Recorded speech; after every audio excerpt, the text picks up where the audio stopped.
Welcome back to the Intel Extreme Masters San Jose. Unfortunately, this man is going home. It is QXC, of course, in Group D, our favourite American. Unfortunately, he has bowed out of the tournament at the round of 16 stage. We're now going to go back to Group C, and we have a fresh set of players and fresh set of casters, I should say, on our desk here. Sean's back with us. Gumio. Gumio. I got told by Todd I had to... Well, it's really funny, Todd. All right, before we get into discussions on this, it's Guardian Shield, not Guardian Shield. And so it's begun. Okay. Enough now, enough, boys. This is never going to end. No, it won't if we don't. Right, let's concentrate on the serious stuff right now, because it's the bottom of Group C, last place going through. Kevin, stop it. And we've got one more spot up for grabs, and it comes out of Group C in this particular case between ForGG and Symbol. Gumio was absolutely fantastic, has really taken this group by storm, and it means that the DreamHack champion of just 1 week ago stands on the verge of going out of the tournament. But is he going out, Sean?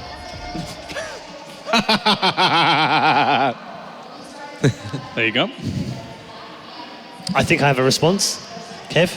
No, I don't think he's going out. I just don't see enough consistency in Symbol's play to really have him as a favorite in this series as well. ForGG, but ForGG does have to make an adjustment to his play. Like, just scout a little more than he normally does and try to figure out what he's playing against, and don't be as greedy as he would perhaps be in some of his builds, because that would just be really unnecessary. Like, I too have faith in a longer game in ForGG between Symbol, and most likely Symbol is going to be aggressive anyway, so then just be ready to receive it. And if you're ready to receive aggression, we saw that in some of the other games, well, then you're just in a very good economic position. So I think ForGG is going to take it unless he's stubborn. Yeah, okay. He's totally right. I mean, you can use Deadwing as a case here, a case study for ForGG. As like, we saw how Symbol's aggression fell completely on its face, and then how easy it was for Gumiho's mech to just kind of plow on through from that point on. So if ForGG does similar, easy peasy.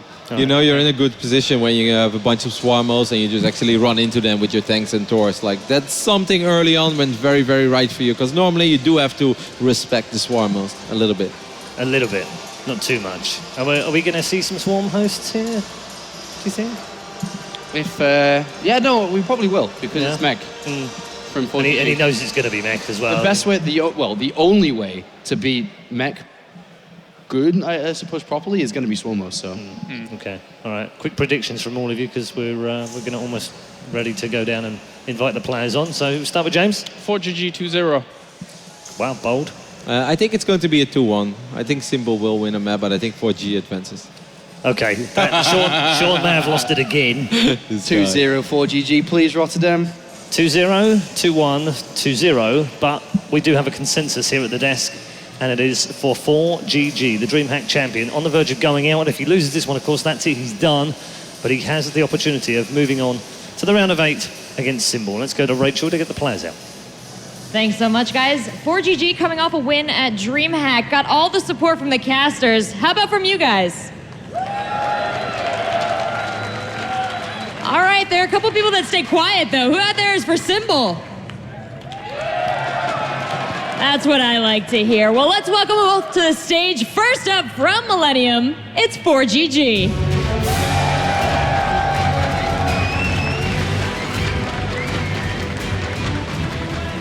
And his opponent, both of their tournament lives are at stake. Can Symbol take it?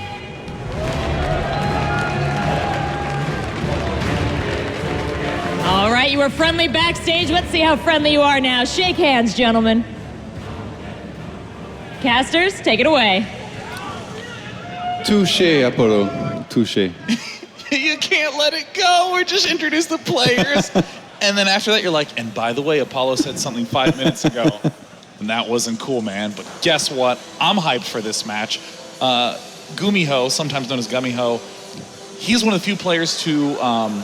ForGG is one of the few players to consistently go for mech in this matchup. We've seen him do it time and time again, especially at this most recent DreamHack.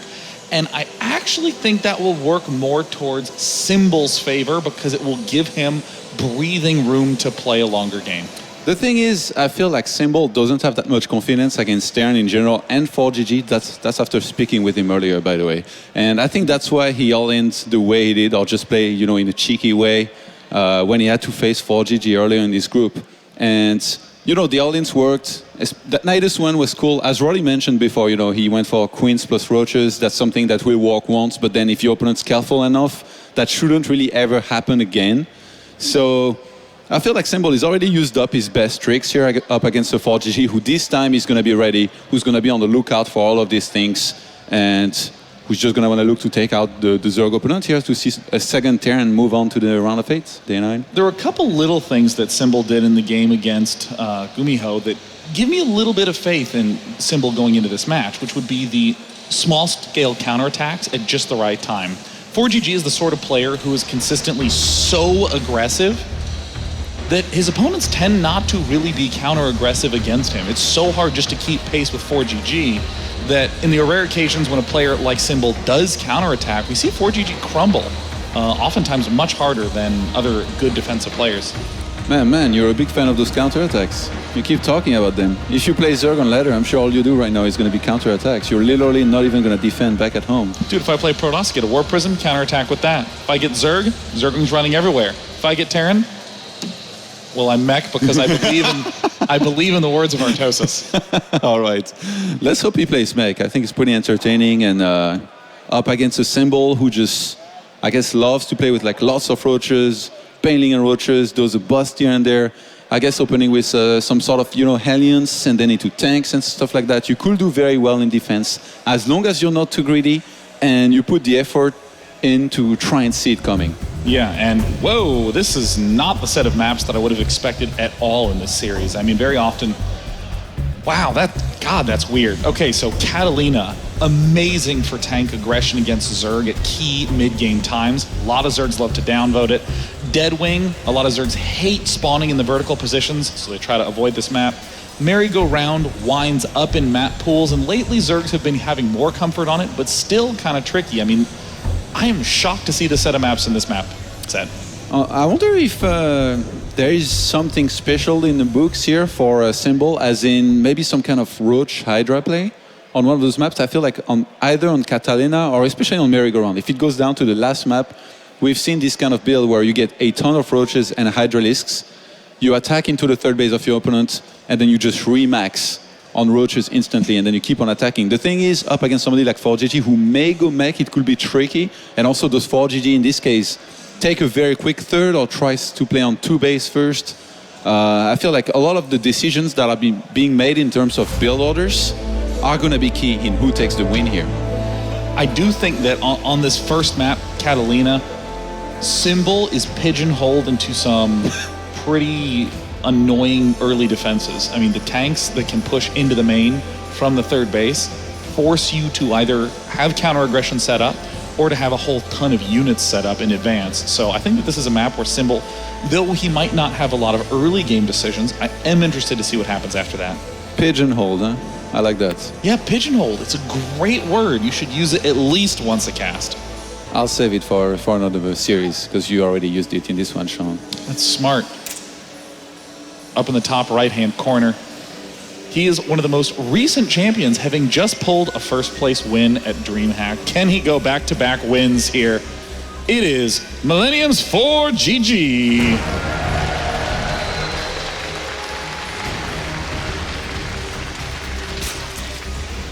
And in the left-hand position, though he didn't have a good previous series, he still is going to get one more shot in this matchup.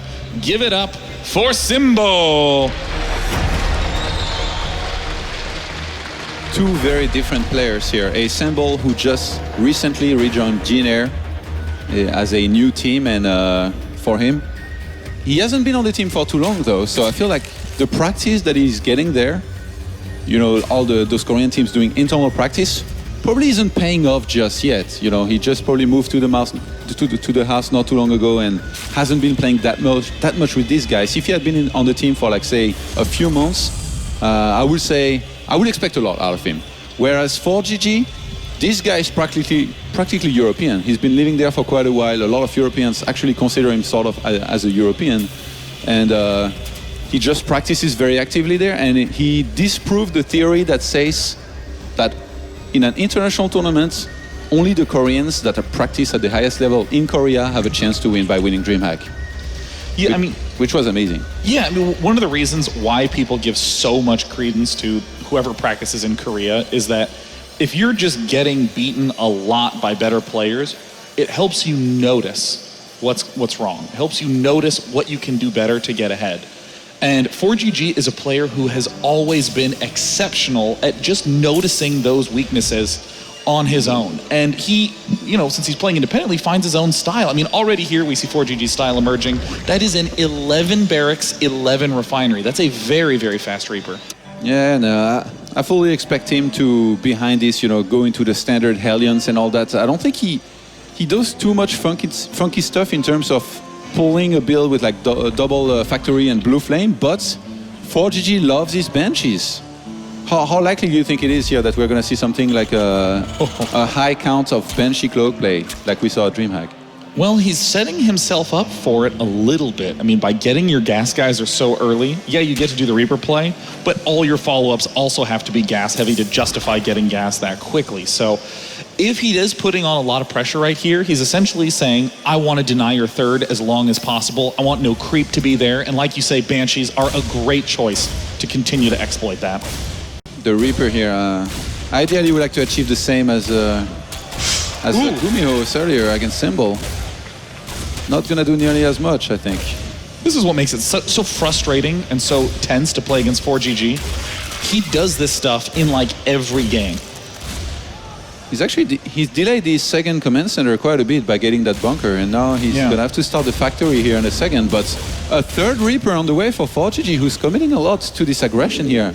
3 Reapers, that is a lot. He's going to try to force as many units as possible and possibly pick off a few units here and there. This is a very impressive response from Symbol. I mean, although he lost the drone and a handful of Zerglings, he is really not overreacting. He's playing this out very calmly. Look at him, he's already beginning to add on drones. He knows exactly how much he needs.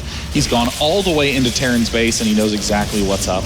And he got the perfect scout across the map, seeing that second refinery go down for ForGG here. Symbol right now should know that there is a very high possibility he's going to have to face some Cloak Banshees, and that's always good, you know, to know that long in advance. Unless he forgets somehow along the way, he's going to be prepared. Yeah, but even then, this is what's so great about following up with Cloak Banshees, like you brought up earlier. I mean, Symbol hasn't even started a third. Normally the third base is going down right around now. Look at the money for Symbol. He is extremely low on cash. He's already having to build an Overlord. He's built so many Zerglings that he's low on drones. And now ForGG can continue to deny and delay that third. This is fantastic play from ForGG. The major reason he's able to do so much here with those Reapers, as in, keeping them alive, just running around, is because it's Catalina. There is a lot of cliffs. You can jump in and out very, very easily. And the Zerg, even with Zergling speeds, once it's revealed, if the Terran times it well enough, he's going to keep his Reapers alive, and that's so annoying for Zerg, because you try and counter something, you get the counter with those Zerglings and speed, but then you can't even kill the Reapers just because the Terran player goes home, keeps them alive. And now we have Cloak on the way, that Overlord, by the way, Royal. So literally everything. So Symbol knows, but knowing he's not always everything, although it's good. Yeah, I think that actually cannot be overstressed. Knowing is just the start of the puzzle. Having extremely solid play is 95% of it. And this is what's amazing about what ForGG is doing. How the hell do you take a third? Symbol says, dude, I'm not even going to try. I'm going to go straight for that Spire. And the Spire will do a great job of pushing back those Banshees. He did do a great all-in earlier with the Nidus and Roaches and all of these units, that he threw at his opponent just because he saw what he thought was, I guess, a Grady build, and he got kind of fortunate that ForGG almost always goes for, when he goes for this build, for a very quick armory, which he's doing here as well. So ultimately, ForGG right now is only producing out of one single starport and one factory, so 3 units at once. If Symbol was to go for something like a Nidus and lots of units, there is a chance it could work, especially on a map where it's hard to cover every single area. ForGG gets the eBay as well, in case he would have to make turrets. He knows that by now, Lair should be finished. And we'll see in a second here if that Banshee can do anything. There is Sports ready. He's going to scan the main, sees absolutely nothing other than a Lair. And Symbol was he waiting for that scan? Because he hasn't thrown down any tech, which is a little bit unusual. Usually he will throw down, I guess, a Spire, Nidus, a Yeah. Hydro's Den, and there it goes. There's the Spire. Yeah, there's the Spire going down now. And if you're 4GG, I think you're in a pretty happy spot. It looks like he only built 2 Banshees. He has enough to do a little bit of pressure. He's getting the Thor immediately. He's getting Vikings immediately just to be able to deal with mutas. And what's cool is that, again, just with those 2 production structures, oh my god. That is this a lot push, of Hellbats. Yeah, this is a great push. Only 13 Zerglings. Oh no, Symbol being caught with the pants down. And 4GG even knows that there is probably a Spire behind this. He scanned and saw absolutely nothing. So he starts a Thor, some turrets, and he should be ready for however many mutas come out. And at the same time, he's doing a ton of damage. Yeah, and there's one Banshee that moves straight into the main base and is taking out the drones as well. The drones are packing together. The drones are lining up. Oh my god. Symbol is desperately trying to keep him alive. And in the main, oh, the drones do manage to escape, but there's nothing else mining gas. The drone count has been greatly reduced, and 4GG is slowly building up enough money to make a transition. I mean, Symbol is not even mining in the natural anymore. He lost so many units. 10 drones have been killed. 66 units in total. 4GG, I think he's ahead on workers right now. He might even take out the Spire. He's completely crushed all of the defenses of Symbol here. I mean, if you're a Symbol right now, you need that Spire to do anything. Oh, be careful there. Maybe he's trying to create a tempting enough target to distract these Hellbats. It's not going to work. With only 3 Mutalists in production, Symbol says GG. Quick, decisive, and one-sided. And I absolutely love that build here by 4GG. Unless you're going Roaches very early on, plus a bunch of Queens to defend, I feel like it's going to be very, very difficult in holding this big attack. Staying on 2 bases like this, if an all-in is thrown at him, ideal. He's not playing greedy. He's making, I guess, a bunch of units out of the 1 factory that he has and the starports. And at the same time, you know, he's getting also the eBay in case he will have to make turrets if mutas come out later. So he played it very strong just by delaying that 3rd base as much as he did. If he faces an all-in again, I think he will do well. And if he plays against somebody that's greedy, he will punish as well with the amount of Hellbats and Banshees that he has. Like, so how do you play against this, really? I mean, it's...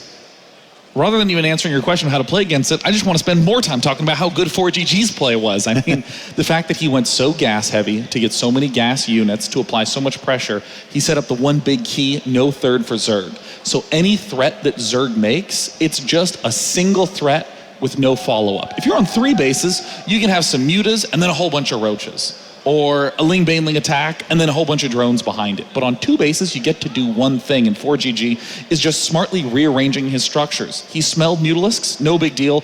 Double Viking production, single Thor production. He's only using those 2 production structures, but he's flipping, flopping them around. Flipping, flopping them around, Todd. Think Whatever about it means. He's switching the add-ons. Flipping, flopping, Todd. All right, I got it. Todd. You know, honestly, that was very impressive by 4GG, but if you think about it, as you kind of mentioned that as well, what really makes this build strong is the scar that he gets with the Reapers, because if you're going to rush into Cloak Banshees and get a bunch of Hellions out of 1 factory, there is quite a few all-ins that you could die to, especially Roaches one. So now, having the 3 Reapers out, you make sure that doesn't happen, and you're in a great position, no matter what. And in Symbol's position, what's the answer? Really, it's basic unit control. Early on, a Reaper shouldn't kill that much in the main base, but it's killing Zerglings, it's killing drones, and this puts Symbol a little bit behind, a little bit behind, a little bit behind, until all of a sudden, he just doesn't have a 3rd base. I mean, yeah, the 3 Reapers from the start forced so many units out of Symbol and put him in a position where he didn't have nearly as many drones as he wanted, and I quite like what you said about not even trying to take a 3rd. That would have been futile. So I said that right. Yeah. With Symbol now down 0-1, 4GG is a single game away from advancing to the round of 8 and still keeping the dream of back-to-back first places alive. When we come back, it'll be game 2 of this series.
And we are back at IEM San Jose. Last match, possibly, of Group C. Symbol needs to win this just to tie it up, and he has not had an easy time versus Terran. Yeah, so far my prediction of today, not doing too bad within this group. You know, I did say that both Terrans will advance. It's time for Terrans to advance. 3 Zergs and 1 Protoss. I thought this was the Terrans era, man. Yeah, and I mean, as dominant as Zerg has looked, I mean, ForGG and Gumiho look like they are on completely different levels. Symbol is a player that I have enjoyed watching a lot. But man, is ForGG and Gumiho looking to be on fire. Of course, in the final group, we have Bomber versus Hero and Super waiting down in the lower bracket. 2 Protosses and a Terran. So we might very well have an almost perfectly even distribution. As always. 8. Yeah. Don't we always do? Yeah, where we have actually 8/3 of each race.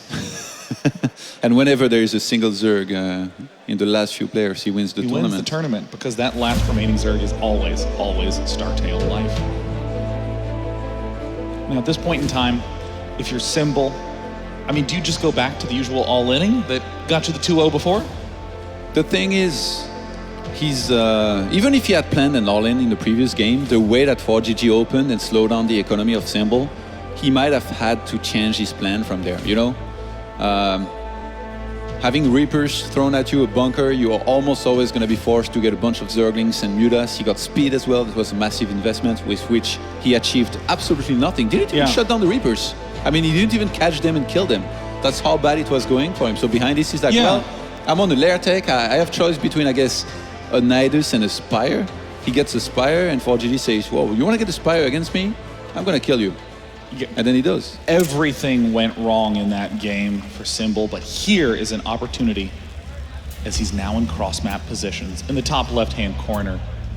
He's the champion of DreamHack. He's up 1-0. He is from Millennium. It's 4GG.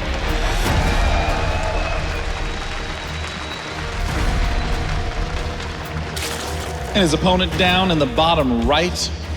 Is the reverse curse going to fall him as well? It is Symbol! The reverse curse always applies day 9. I know, things that rhyme are more often true. So corny. So true. All right, on this map, you did mention that Zergs don't seem to be enjoying too much the vertical position, right? Mm-hmm. Can you elaborate a little bit on that? Yeah. I'm Protoss, man. Well, in Terran vs. Zerg, you just need continual access to more and more bases. And in particular, you need to be far away from Terran. You want the comfort of having stuff on your half of the map where you can choose, do I want to counter? Do I want to attack this army? Have I held off all these drops? So these cross positions are beautiful for this. We see that there's 5 very easy to take expansions and lots of other options as the game goes on. But in vertical positions on this map, you're sort of claustrophobic, and it's very easy for Terran to get to 4 bases and just push with mech or bio. So here, I actually remember that from the Wings of Liberty days on Tal'Darim, where when Terran spawned against Zerg on cross map, I remember them saying that it was, like, what, 10 to 90%? Yeah. It was very difficult just because Zerg could expand a lot and pretty much do whatever they wanted. yeah, you can cut off reinforcements. I mean, that's such a huge thing, is that Terran winds up with 2 half armies once he gets to the front of the base. So you, as Zerg, kill off the one at the front and then kill off the one in the main base, and there you go. But here, I'm surprised to see 4GG so eagerly committing to this fast of a Reaper. Symbol went for a quick pull, maybe a little bit scared of something like a Turax here. I guess he doesn't like to drone scouts, and he doesn't want to bother, you know, sending his overlords too much in the middle of the map. Yeah. So he's gonna go just for the quick pull, then hatch, and then extractor, so that he can get speed at least, you know, not too late, in case he was to be again attacked by Reapers, which in this case, it's just one so far here for 4GG. You know, should be a reactor. There's a build that you have to be aware of as Zerg, but once you are aware of it, it seems like Terrans always lose when they perform it, and that's just dropping a tank behind the rocks at Symbol's natural expansion. Ooh, naughty. Yeah, I mean, right, you get the tank down there, it's, you know, just to the left of this hatch that we see, you can easily drop the tank. But the fact is that Zerg is just going to be able to kill off the rocks at the left. Look, he's already heading over. He's going to kill them off. Yeah, and that little tank drop spot right there is going to be utterly negated. Someone earlier today cleared those rocks, though, knowing. So I think Symbol here surely is going to want to look forward to try and do that himself. But that Reaper, I guess, might be annoying up until there is speed, in which case he's going to be shut down. The thing is, how many Zerglings do you get here? Do you know that for sure it's just one Reaper? And then do you try and go for the surround? I mean, in this position, I think you have to drone, and then you have to get 4 to 6 Zerglings right around now to begin chipping down those rocks. Because, I mean, again, even if you are pretty sure he's not doing the tank drop, it's so easy to clear out the rocks and make sure you don't auto-lose. Okay. Sounds smart, man. You've studied that map. You've abused Darren yourself on it, and now you know how to counter your own cheeses. Well, dude, frankly, like, I've seen 3 top Terran players go for the same tank drop and get murdered. Like, the Zerg destroyed the tank drop and counterattacked and won immediately. So it kind of makes me wonder why so many players keep going for it. It looks like ForGG it doesn't even matter. He's like, well, no, I don't know. I like mech. I'm going to mech. Is that okay? Can I mech? And you know what? You can mech. Surely if you go for a tank drop, though, and the gates, the floodgates are open, you can just evacuate with a medivac, right? In theory, but then your front is super undefended. Okay. And it's those counter swings that are really hard to deal with. Hellions are really unsung heroes. You see them every game, but man, are they critical to staying alive in this matchup. Symbol, even though he's playing against just the single Reaper early on, he's quite afraid of that attack that's going to come his way here, with which we could see an elevator, by the way, into his main with these Hellions plus Marines. So he stayed on 2 base for a quite long time. This is definitely one of the maps where you could try and take an earlier 3rd base, but I guess he must have scouted with one of his overlords. I think one of them died, and maybe he saw the production facilities, and he's like, well, I don't want to... Yeah, he saw the factory with the reactor, which is standard. Kind of missed a little bit here, but this is... Symbol is, again, going to go into a quick spire. Does he die here? If Symbol can hold this off, he is going to be in fantastic shape. Banshees are going to get easily killed. The Hellions are going to get easily pushed back. But, I mean, Symbol is having to spend a lot of larva building Zerglings right now. There's Hellions at the front, and now that there's the drop there, ForGG might not even try to push in for the kill. He knows that the 3rd isn't going to be coming anytime soon, and they'll probably just get faster Thors. He's going to start dropping Marines in the main. Zerglings are ready. We have a lot more Zerglings on the way. ForGG has forced so much, and actually, he still has lost nothing, and he's got so many Hellions against just pure Zerglings. Now he's going to go for the elevator, and the Spire is not that close to finishing. That Mutas will be made on time to help to defend this. I mean, ForGG is about to do pretty big damage. Even if no units in the main base die, ForGG has successfully delayed that 3rd by miles. The Zergling counterattack is going to be attempted, but here comes this, the push at the front. Here is the Day 9 counterattack we talked about earlier. Kaboom! So get into the natural. That's how it's done, Todd! You counterattack the aggressor, and very often he's so focused at the front. Oh no! Hellbats are up, and now Symbol's on the run. 8 Mutalisks not quite finished. The natural might fall. Cloak just finished as well, and I don't think there is a single spore made anywhere, so even though he's getting Mutas, if a Banshee was to fly actually into that base, or even into the main, it could do quite some damage on the drone count. Even those overlords are getting hurt by the Marines and dying. Oh my god, the Hellbats deal damage so quickly. We're seeing the Zerglings attempt to surround. We're seeing the Mules pop out immediately trying to target the Marines to make sure that they will do guaranteed damage for the rest of this game. And we're seeing Symbol looks like he might barely be able to keep this alive. No! ForGG gets the natural. And the Mutas are now out and will clean most of this attack. Both players have lost a few walkers here and there. 2 Hellbats remain in the main here for Symbol, who has taken so much damage. I mean, even though he's got a hatch about to come out here at the 3rd base, he lost so much mining time in comparison to a ForGG who was still well saturated on 2 bases, was spamming mules down, and who's now getting turrets to get ready for those Mutalisks, which shouldn't really do much. I mean, even a Thor is about to come out against just a very few Mutalisks. Yeah, this is one of the reasons why ForGG so commonly follows his aggression up with mech.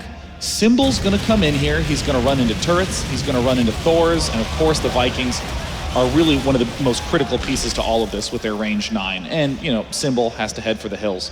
If you were going for bio, you would be starting Stim now. you would be able to do nothing for a long time. When you're mech, you want to do nothing for a long time.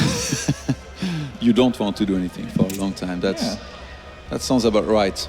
Getting the quick +1/+2 on the Armory, I mean, I guess since he had to make it for the Hellbats anyway, so smart. That's going to benefit both the Vikings and the mech units on the ground. So ForGG starts the third command center now. He knows that he's done quite some damage, but Symbol, not out of it just yet. Just remade a bunch of drones, and he's now going into a road run as well as a single evolution chamber. So he's going to want to transition. Double command center, by the way, on the way? Yeah, he's going up to 4. This From 2 to 4 directly. Yeah, it looks weird, but it's a great play. If you're Symbol and you see someone open that aggressively and transition into mech, you should actually expand probably up to a total of 5 bases almost immediately. Because, I mean, what is the guy going to do? Is he going to send his Vikings with 2 Thors to you? I mean, there's not even extra factories done. He can't make anything but just one type of unit. So they're getting them now. Yeah, there tends to be, like, I'm going to say around 16, 17 minutes, probably closer to 17 actually. 17 minutes is when we're going to take a look at the unit tab, and that's probably the first time that ForGG looks like he's going to push. So if you're Zerg, you've got that 4-minute window to just build drones and power. And prepare. Anyway, he's making roaches right now. Symbol might be thinking about doing some aggression himself, or he's afraid of some kind of attack here, surely. Remember the Pult Viking that he would always get? I think he's just been upgraded to the ForGG Vikings. He could literally fly around the map right now and snipe overlords. And, ooh, this is a nice little angle that Symbol's found for himself. He's getting scouts, picking off SCVs. Yeah, a little bit of a weakness in ForGG's defense here, and I don't think he has any Thor nearby, and those are slow. But the Vikings now gonna come back to defend this. You better fly away, Miklas. This is one of the big reasons why the Viking is such a critical piece to mech. It just has so much range that it's God, Symbol is very precise with those Mutilas. It's so hard to do much of anything else. 3 SCVs making at the same time. ForGG right now still with a slight Walker lead with 4 Walkers more than his opponent. Symbol only making roaches. I guess Symbol knows that there is a push that's going to come. So as strange as it might sound, he's going all in, but a defensive all in. He's gonna only make units, and when ForGG moves out, Symbol's gonna try to crush him. But actually, he's going a little bit on the offensive. This is a terrible move for Symbol. I do not like this move for Symbol at all. ForGG now knows exactly what he needs to do. He just needs to defend and stay calm. If this works for Symbol, great, but if it doesn't, the game is done. And I think he changed his mind because he just started 13 drones here. Symbol as well as a burrow movement upgrade. He's getting an infestation pit as well. And yes, quite a few upgrades. +2 missile attacks. I wouldn't be surprised. You think he goes into Hive here? Surely, like this infestation pit is for that. Or Swarmhost, knowing that now the roaches won't be nearly as effective. I mean, Swarm Hosts are the solid direct unit. Like, it's the thing that can fight. Ooh, little bit of an error. Nice gains. Oh, he goes for into ForGG. Hive. And gets, I guess he gets both then. He's gonna get everything, man. I was hesitating between 2 options. Symbol doesn't. Just picks both. So this is where I start to get real scared because ForGG has the better economy. He has the better output. Oh. He is literally gearing up to just counter attack. That is his only hope. Jaedong did very good earlier with burrowed roaches, and it was on this map as well. Yeah. This time I think Symbol is gonna try something. He might just wait for ForGG to leave his base, get in there with a lot of roaches, go past that one turret that will reveal them, but in this case it will be quite late, and try and do a lot of economic damage. Because I really don't think that he's gonna unburrow that on top of the ForGG's army. I don't think that will go that well, or it will be that cost effective. Yeah. The sharks, they're going in. Uh-oh. Is there a turret nearby? There is one on the top right hand side of this. Gonna... He's thinking about it. Should I? Should I not? This is that moment where you think, God, I actually don't have enough roaches, do I? This is so embarrassing. Some people will still go for it. Rotty would definitely go for it. Well, this is the his turret is too only far. hope. Oh my God, the air units are dealing so much damage in the main base. Symbol has set himself up for this to be the only way to win. I mean, the Viking... The turrets, they are too far from the mineral lines. Usually you get turrets in your mineral lines, but now, well, I guess he added one more, but ForGG is seeing this very late and he's gonna start losing SCVs left and right against a Zerg that has so much money. But right now, this is a hell back home for Symbol. Oh, another Zergling counterattack steps into the third base. The only hope right now for Symbol is to deal way too much economic damage, way more than makes any sense, because the fourth base for Symbol is being attacked, the fifth base is being attacked. This game is suddenly low econ. It's a slugfest, man. Action everywhere. I think Symbol even made double Hydra is Den in the confusion. And I really like that he hit a bunch of roaches in the main, by the way. Even if the main part of the roaches is clean, he could use those later on to harass. And it looks like this base needs a transfuse fast. Nope, 31 health. He knew he didn't need to do it, Todd. It's a bait. It's a magnet. That's what you call it. You wait for the Banshees to come back in and transfuse last second, day 9, and you kill those Banshees. Bam. Oh, that's little cuteling blocking the base here. 10 Hydras getting produced because there's just nothing else that can deal with this Banshee Viking composition. And 4 Vipers, more importantly, 4 Vipers to deal with the mech army of ForGG, which must be starting to be massive. I mean, he's ahead by so much supply now, and having lost this many SCVs, I'm not sure what the army supply is right now, but ForGG, we might see a big push. 110 to 66. Oh my, I mean, 4GG has been playing this out supremely well. I mean, look at how many orbital commands 4GG has. I think he's at 5, 6. He can mule forever. He's at 5. Gosh, there's really that's no a way. lot of energy. Yeah. He can both scan and mule like crazy. He is both bomber and MMA at the same time. The roaches were getting tickled here a little bit. Had to use one more scan actually to kill the last one. A little bit annoying, that one. But now 4GG has defended. And being on 4 bases, I'm pretty sure he's going to want to start pushing very soon.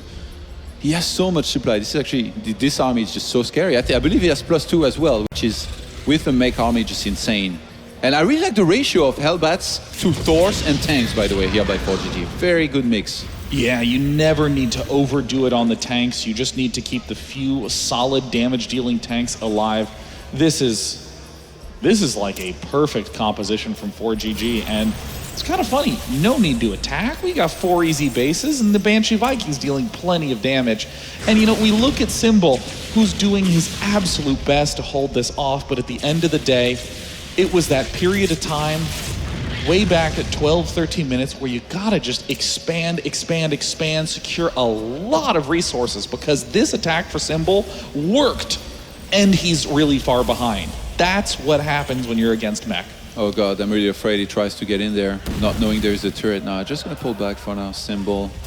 +3 starts for 4GG as well as an additional command center. Does he really not want to attack anytime? So usually around the time you max is always the time you're gonna want to attack, but Symbol's gonna take the fight to 4GG, Wow. who's very clumped up with his units. Blinding clouds send the army back, but does it even matter? Oh, 4GG could unsiege and just 1A at this point, and he's not even really retreating, he's just walking forward in the midst of all that. The front line is starting to fall. Blinding Cloud is only going to last a few more seconds, and then suddenly it's going to be volley after volley of tank fire, an easy defense for 4GG, and Symbol is still on 3 bases. Blinding Cloud helped a lot, and GG! Wow, 4GG. I mean, at a very fundamental level, Symbol did not have a game plan against mech at all. He was doing pretty okay even after losing his natural expansion, and then put it all on one attack, and it worked. And he still didn't have enough money. You need money versus mech. He had a plan, I guess, to try and make a big move with the roaches. He did do a bit of damage, but in the end, just not enough. And the thing is, it really fell apart against the counter-aggression. Those Banshees, the Vikings, you know, even landing, sniping bases here and there, that's not really supposed to happen if you get enough and send those units to your bases. So Symbol struggled in the defense, and in the offense, well, he was just defended in the end by a 4GG, who still kind of got surprised by those roaches, but in the end, just not enough. I mean, 4GG knows exactly how to play mech. And one of, you know, the big tricks to playing mech well is knowing all the odd ways that your opponent will panic and try to go all in, or build a weird mix of unit and try to kill you with that. And he just played perfectly. I mean, going for 4 command centers just on 2 unit production structures is kind of weird. And the perfect play to do then when he was ahead in economy. Just defend for the win. Gorgeous play from 4GG. You know, if 4GG, if that had been a very quick game in which he played on 2 bases for a long time and just attacked, I would have admitted that Roddy was right and that 4GG, he doesn't like try to bulldoze in macro and just attacks on 2 bases. But this was some very, very solid mech macro on a lot of bases with a lot of orbitals. So I'm not going to admit that I was right, that I was wrong. Sorry, and I was right about the prediction. I had to say that as well, just to set up the tone for the next expert bit. But I guess it's time for an interview with Victor here, 4GG. Smix, how is he doing? Well, we're right about to find out, but once again, give it up for 4GG on making it to the quarterfinals.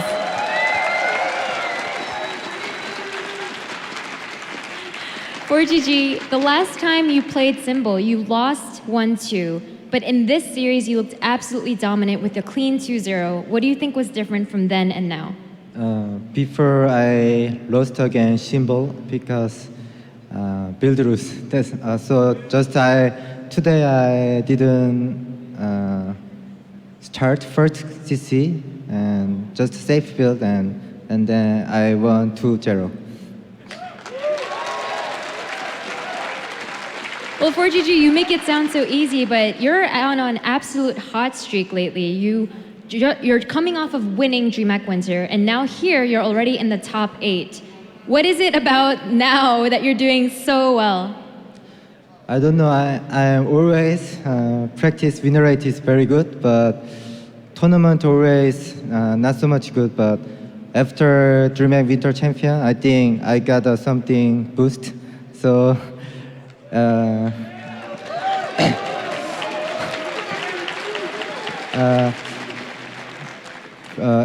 Every opponent look like easy for me now.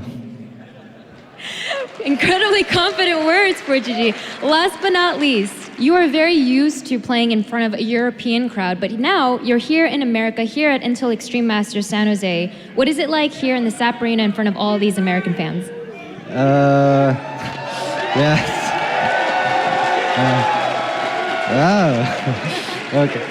Okay. I come America for StarCraft 2 tournament first time, and very big crowd and very big stage and many handsome. I like it. All right. Well, thank you very much, 4GG. Best of luck. We are going to head back to the studio desk, and then after that, we'll have our last match to end the day. Thank you very much, Sue. Yes, handsome indeed. The stage is handsome. Talking of handsome, we've got 3 handsome men on our desk right now who are going to review that final game from 4GG. Back to what we thought we would see earlier on in the week, I think, today. He said himself, steady builds, straightforward, solid, didn't make any mistakes. Yeah, he was very surprised in the first series against Symbol, but I knew, and all of you knew, that it was going to be a rematch and he was going to win it. Yeah, and they really went long, those games. They were really long macro games. Yeah, well, the first one definitely not. And I don't really understand how a player like Symbol has had so much success in the past.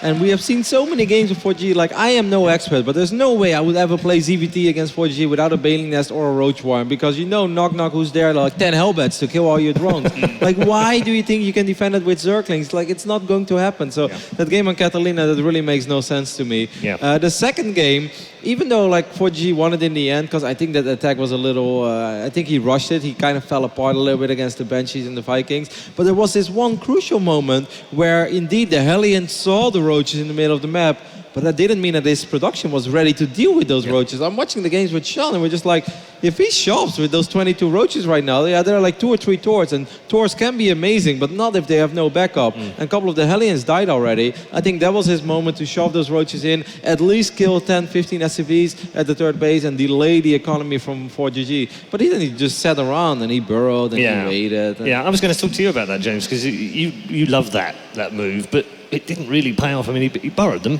They were sat literally underneath those tanks, just sitting outside the base. He had a choice of going in, as Kevin said, of going in and wreaking havoc in those bases. And he decides to split them, and it just wasn't as effective. Yeah, it just got to the point where he just waited too long, really, Yeah. for 4GG to have the right response at the right time. So even though they got in there and maybe killed a few supply depots and a few SCVs, there was plenty for 4GG to be able to clean that up. And I mean, even before that happened, I feel that 4GG had done quite a bit at the front anyway.